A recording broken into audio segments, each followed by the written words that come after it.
PN94 podcast, episode 94, with me, Mr. P. Today we are going to discuss the all-important topic of confidence. Confidence. Who has enough confidence? What is enough confidence? What is confidence to begin with? And how can you use it to your benefit? And we may even talk about how having a little too much confidence maybe can lead to a slight bit of delusion and may even hurt you a little bit. So confidence is something that in the context of, let's just keep it to relationships, right? It's something that, especially for, I'm not really sure how important it is. Of course it's important, but for women, right? Like in the way that the world operates, it's the men who seek the women, right? So it's probably not so terribly important for a woman to have confidence if she wants to get a mate, because men are going to be attracted to women basically no matter what, right? But on the flip side of that, it's not the same for men.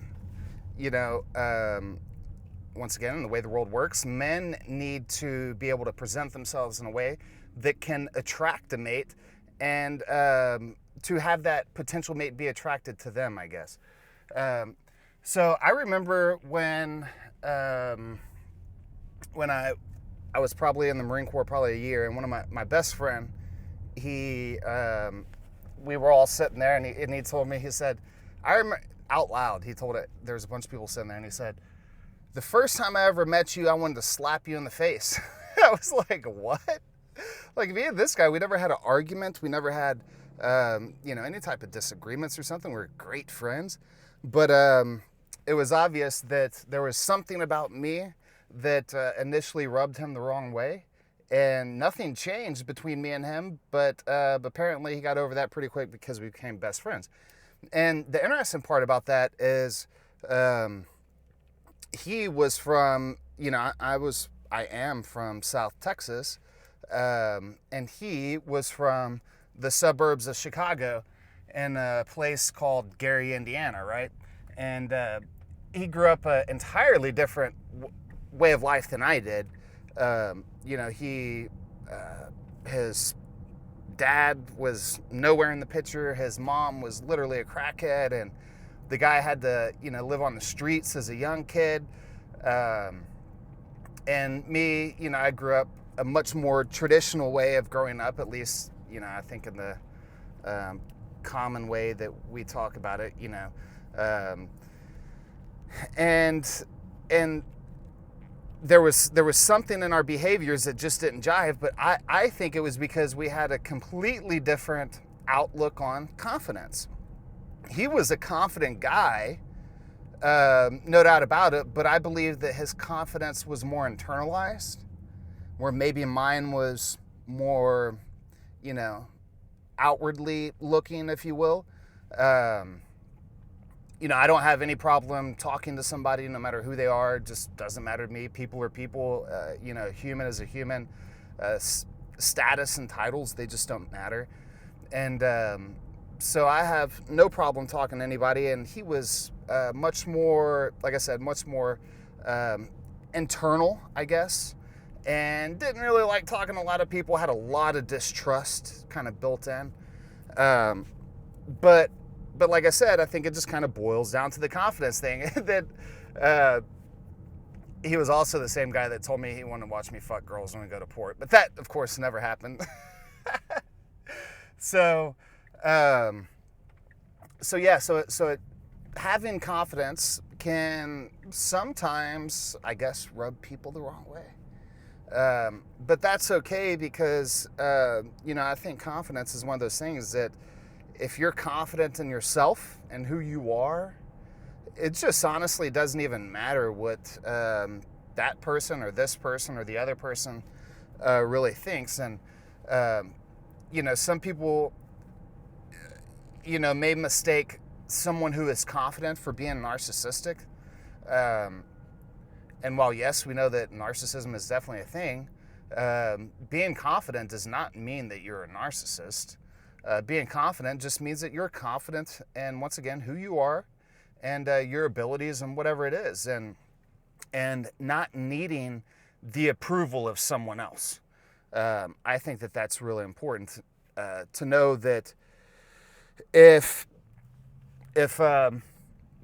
let's say you're a guy, right, and you're struggling to pick up women, and you just not really sure how to go about it. You know, maybe you've never been successful at it for whatever reason. I can promise you that the very first thing that you need to start working on is you. Because you can't be a confident individual if you're not proud of who you are. You know, I've known plenty of guys that you know, fat, overweight, but for whatever reason, these people had confidence and they could get girls. You know, I mean, one of my best friends, I remember from high school, and this guy was he was like 350 pounds by the time he graduated high school, and fat as fat could be, but you know, he was a good guy, he was a nice guy, and he was very confident in himself, and he actually picked up girls, no problem.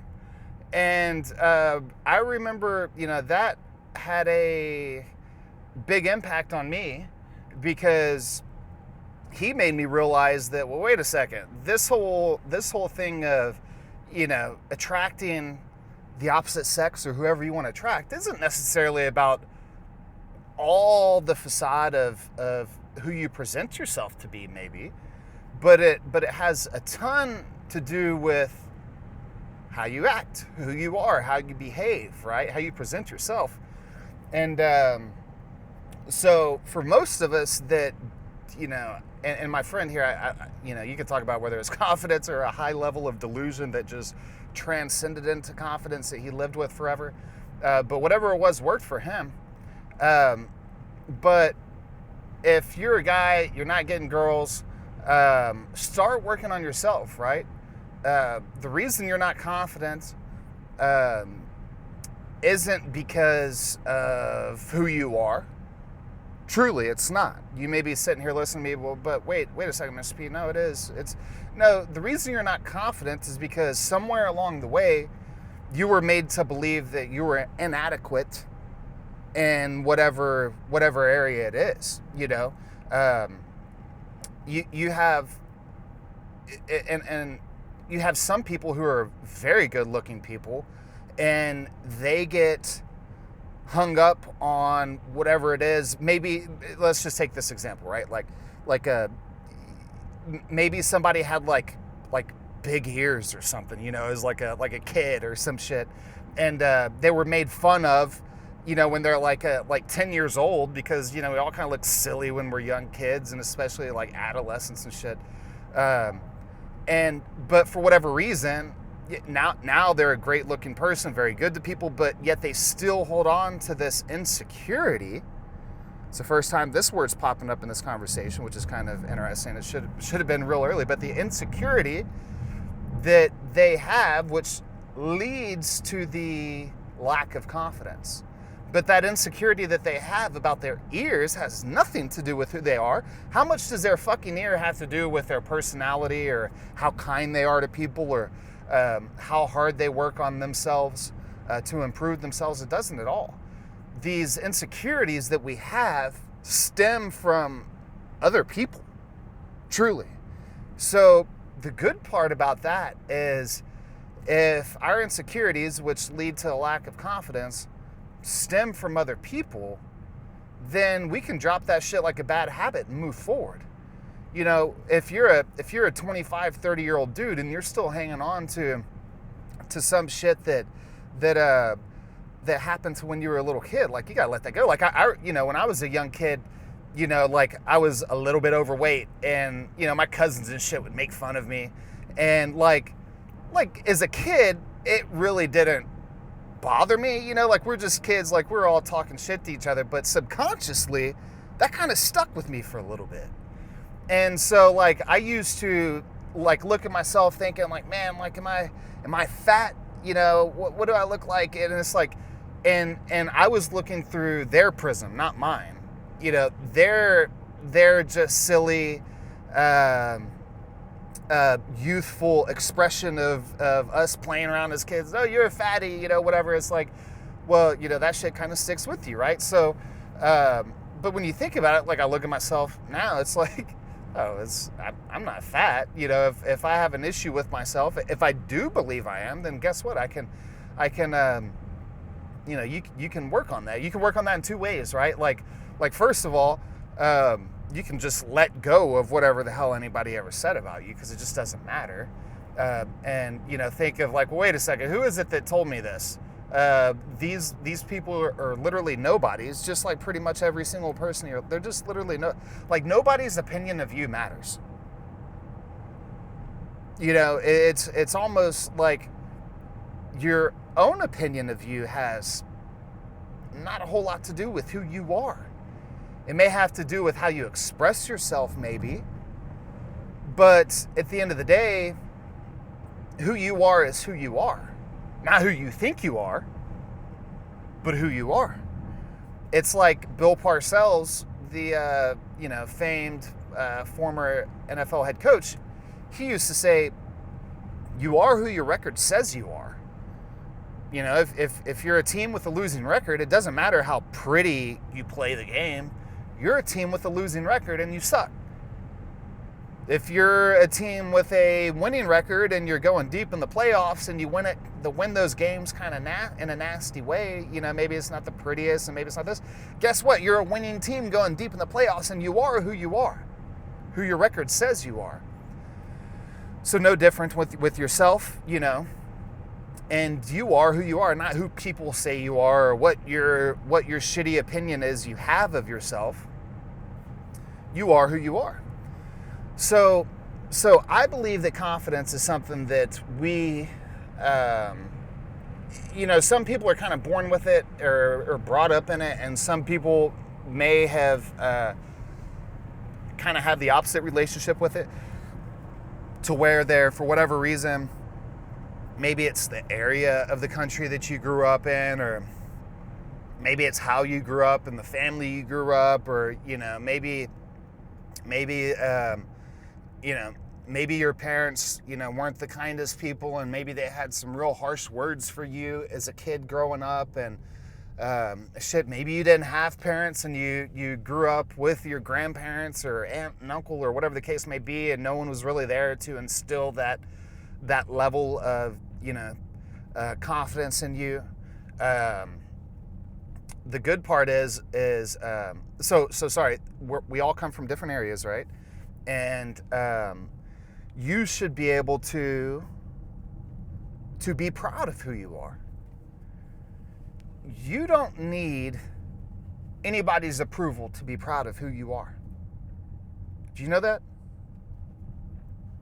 You do not need anybody else's approval to be proud of who you are. It doesn't matter what you look like. It doesn't matter what state, what country you live in. It doesn't matter what socioeconomic status you are, you're in right now. Maybe you're the person, I'm thinking here that most people are coming kind of from the bottom up in a sense, but maybe you're the person who had a successful business and all of a sudden that business fell off, and something happened, and you had to file for bankruptcy, and you once were this confident person because you had all this great success, and now all of a sudden with your business being gone, and you find yourself down in the dumps, and thinking to yourself, how can anybody respect me again, because all anybody sees me as is a failure. I would ask you to look at the people in life who you admire. We all admire people from different walks of life. But look at the people in life who you admire, and let's not look at their wins, but look at their losses. I think you could learn more about somebody from their losses than you can from their wins, if you will. right? Let's just play out this scenario of the person with a business who loses it.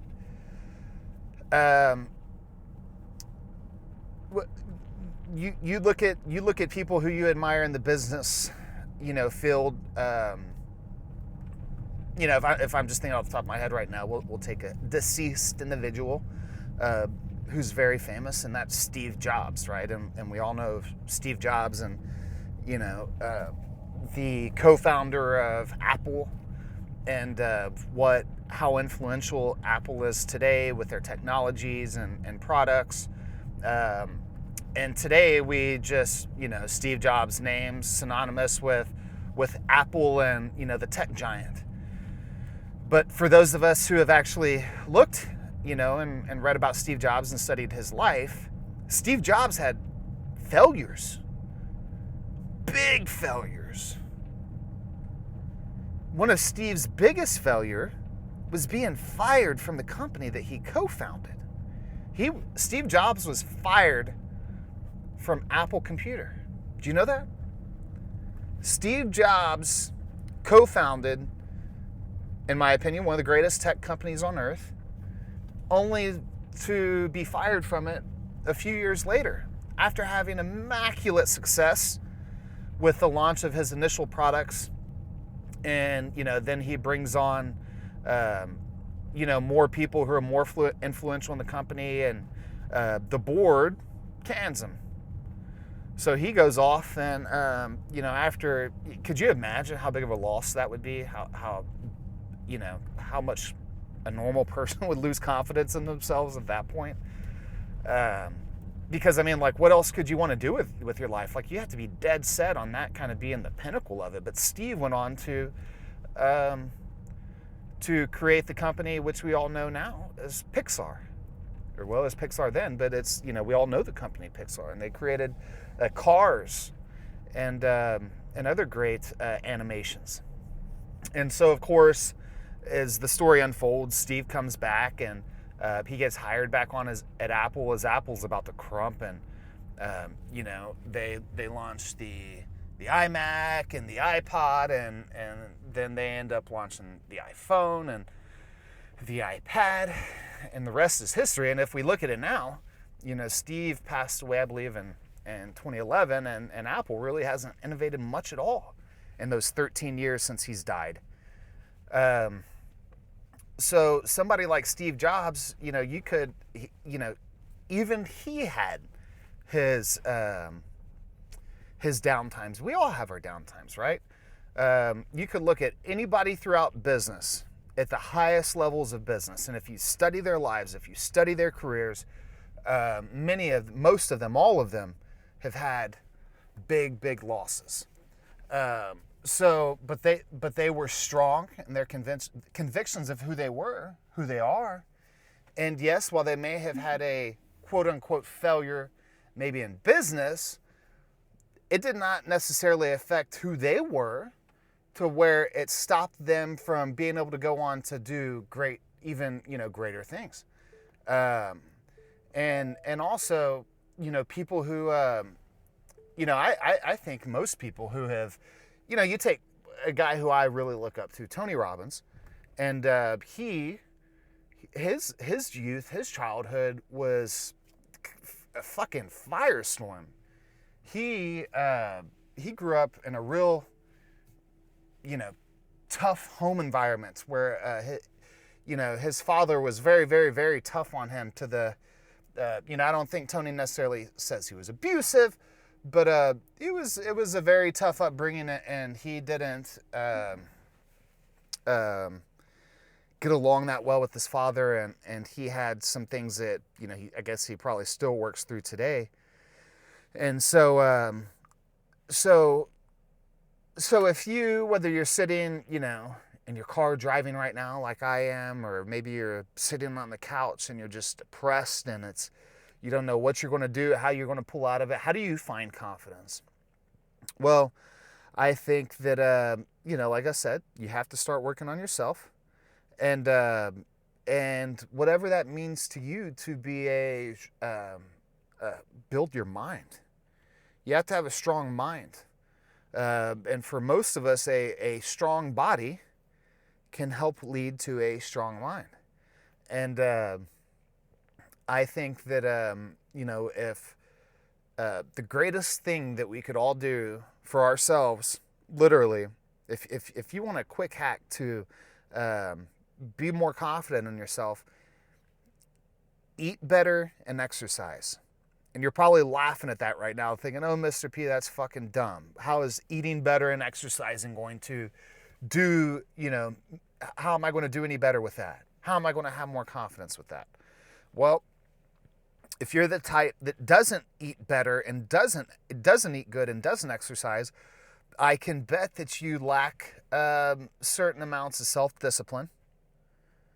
Right, you may do well in a group setting, at work, in a work environment where you have somebody telling you what to do.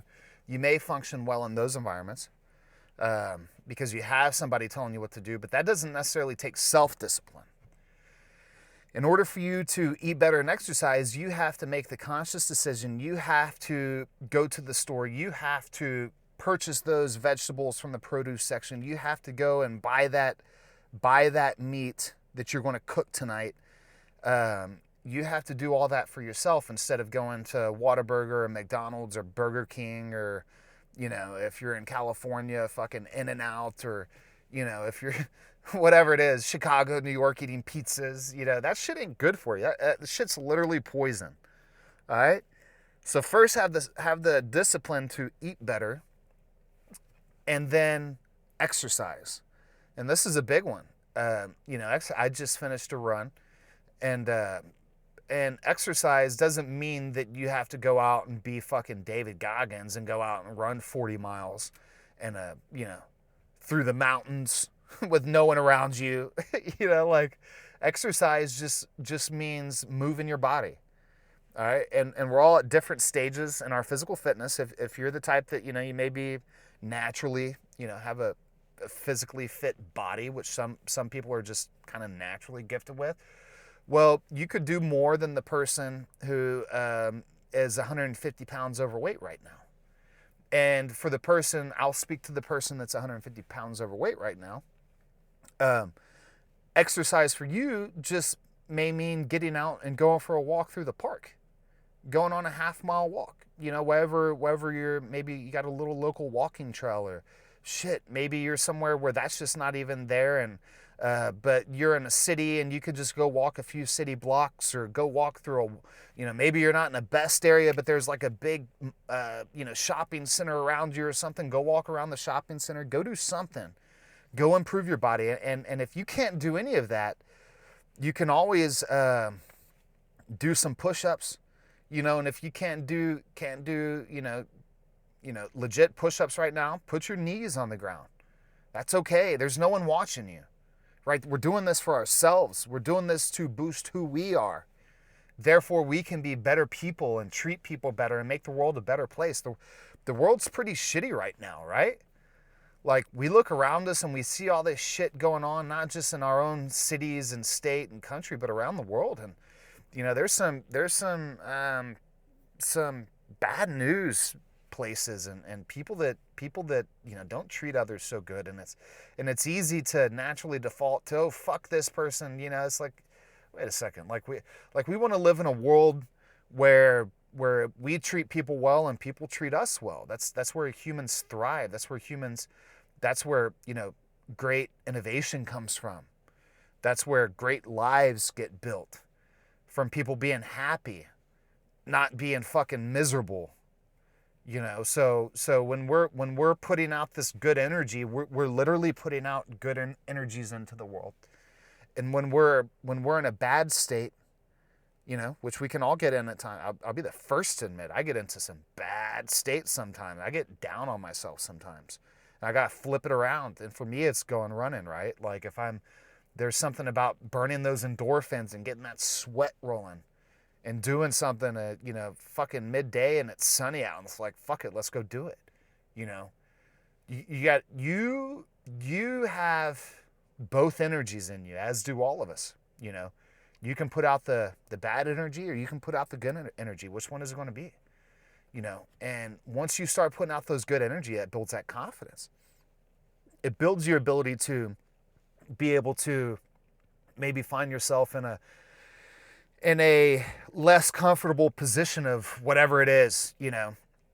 I hear this shit today where everybody talks about anxiety, and I think COVID fucked a lot of people, where you have these people that grew up, young people in their late teens coming up in like the COVID era, and they're hiding behind their masks because they don't want to talk to somebody, and it can protect them. I literally know people who wore their masks after the dumbasses in the government told them they didn't need to, because it was a confidence boost for them to have their mask covering the face, because they lacked confidence in themselves to present literally your face, right? Like, it doesn't matter, we all have different faces. We all look different. It doesn't fucking matter what your face looks like. It matters who you are internally. If you're a good person internally and you treat people good, it doesn't matter what other people... I have people that say some of the meanest, most grotesque shit about me still to this day, to people that I love very dearly. And it just doesn't even fucking matter, because I know who I am. And more importantly, I know who those people are, right? Anyone trying to tear you down, Gary Vee talks about there's two ways to have the tallest building in the city. You can either build the tallest building in the city, or you could try to tear everybody else's building down. Makes sense, right?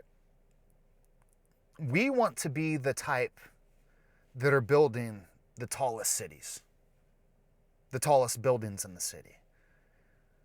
We have no interest in tearing anybody's building down. Why does somebody else having a tall building have anything to do with me? If I got a 5-story building in the city and I look over and this person has an 80-story building, good on them. They figured out how to build a really fucking tall building. That's awesome. Maybe I should look at them and be like, man, they're doing something right over there. What are they doing? Maybe I should adopt some of their behaviors to learn how to do that, instead of looking over and seeing that tall building next to me and wanting to tear it down because I'm jealous and I'm envious of who those people are and the success that they've had. And by them having that tall building, it keeps me from building mine. Nobody's tall building keeps you from building your own building. It doesn't.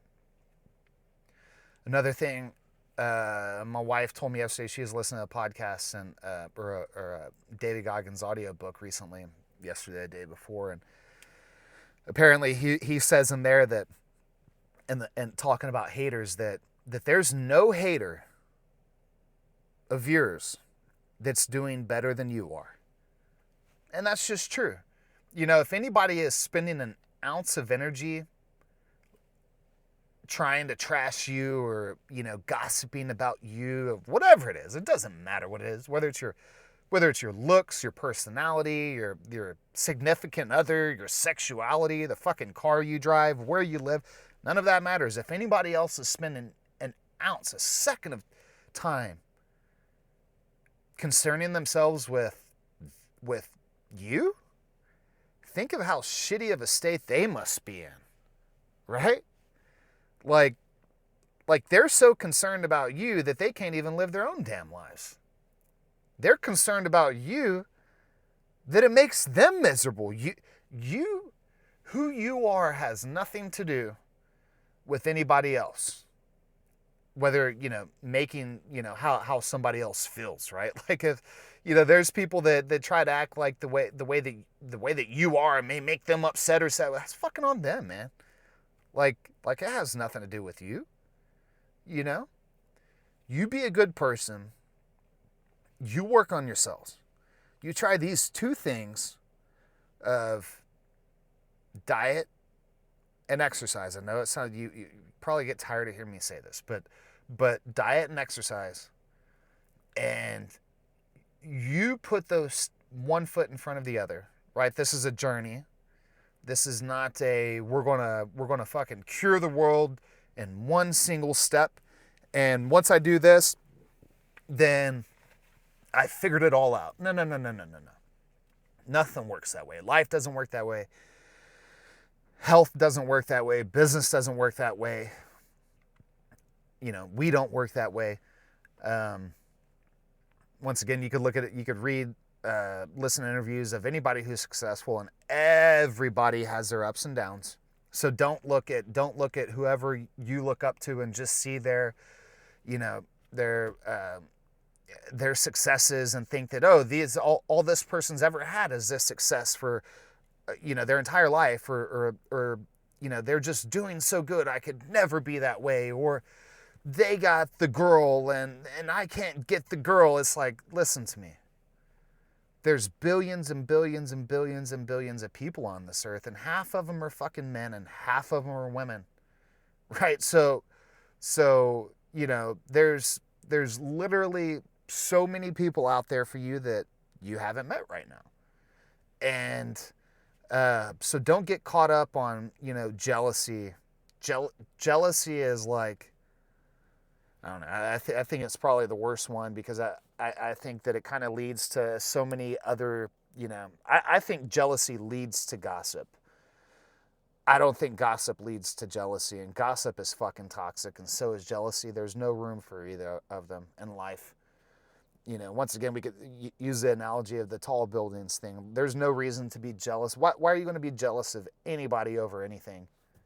You know, if it's that, you know, somebody's good at something and you're not, well, fucking work harder at it. There's a reason why they're better at it than you're not, and you're not. You know, if somebody got a promotion at work and you didn't get that promotion and you should have got that promotion, it's just, you know, it's just the way life works sometimes. Maybe you were better qualified than that person. Maybe you weren't better qualified than that person. And, you know, the better lesson is probably if you were better qualified than that person and you didn't get the position, well, that's just kind of the way life works too. Like, life isn't fair. You know, like, it's just truly not. We all know this. We're all adults now. We've all lived through sections of our lives where there's, you know, been some things that have been fucked up that's happened that probably should not have happened, and they did. You know, the fucking justice system is not fair. I can be the first to tell you that. It is an injustice system. But you know what? It's the fucking system that we live in. And there's just not a whole lot we can do about that. But if we back up a second and we look at the job scenario, you know, the person getting the promotion and you didn't, well, you have a decision to make, right? You don't have to work at that job. You could go work a different job. You could go start your own company. How about that? You talk about having to take a leap. You know, maybe you've had that great idea. Maybe you're the person at work that fucking kills it every day, and you show up and you're the quiet one, and you know, maybe you're not the person that fucking everybody talks to all the time all day, but you're the person who gets shit done. Well, guess what? The profit and fucking losses don't give a shit about the people that sit around and make friends and politic right at well. The P&L, that matters with who gets shit done. So if you're the person that's getting things done, maybe you should start your own company. It doesn't need to be a big company. It doesn't have to be, you know, fucking, you don't have to have stores in all 50 states to start a company. No, like, you just have to start putting one foot in front of the other, doing whatever it is, right? It doesn't matter. Let's just do a service company. Maybe you work for a pool cleaning company, and maybe you know, you fucking knock it out of the park, and you're the one busting ass and getting shit done, but you're not getting the recognition. That's okay. Guess what? It doesn't take a whole lot of money to start a pool cleaning company. You don't have to have a warehouse to build products. You don't have to have sunk costs, meaning you don't have to put a bunch of money into something to just to be able to operate in the business. No, all you need for a pool cleaning company is for you to be able to show up with some fucking chemicals and, you know, the pool netting and brush and whatever else you use. Yeah, it's going to cost a little bit of money, right? It's not going to be free. You got to be able to buy some products and shit. And I don't know, maybe there's some licensing requirement in whatever state you're in, but jump through those hoops. Jump through those hoops. You know, I say that no matter what it is, listen to me here. Please listen to what I'm about to say. If it were easy, everybody would do it. If it were easy, everybody would do it. No matter what that is. No matter if that's being a world champion in a sport or building a fucking pool cleaning company. A successful pool cleaning company, right? Anybody can go out there and clean some fucking pools, right? But it doesn't mean that you're going to have a successful business. It doesn't mean that the client that you're going to have this rapport with clients just because you have a pool cleaning business. No, you have to work at it. This is a part of the thing that, you know, the confidence thing. It takes work. It takes the ability to make yourself do the hard thing. And so, and sometimes, let me rephrase it. It takes the ability to do the right thing. And sometimes doing the right thing is the very hard thing. You know, you may have heard me say it on the podcast, but I believe it was Henry David Thoreau that said, the path of least resistance leads to crooked rivers and crooked men. And so with that, let's take the path of resistance. The path of least resistance may have gotten us into places to where we don't necessarily want to be where we are right now. Let's take the tough path. Let's do this. You got this shit. Have that confidence. Build it. It's not something that's going to come overnight, and that's okay. Don't worry about the struggles. We all have struggles. Know that there's people out there that want to support you like me. And if you have any questions, you reach out at any given time. Talk to you soon.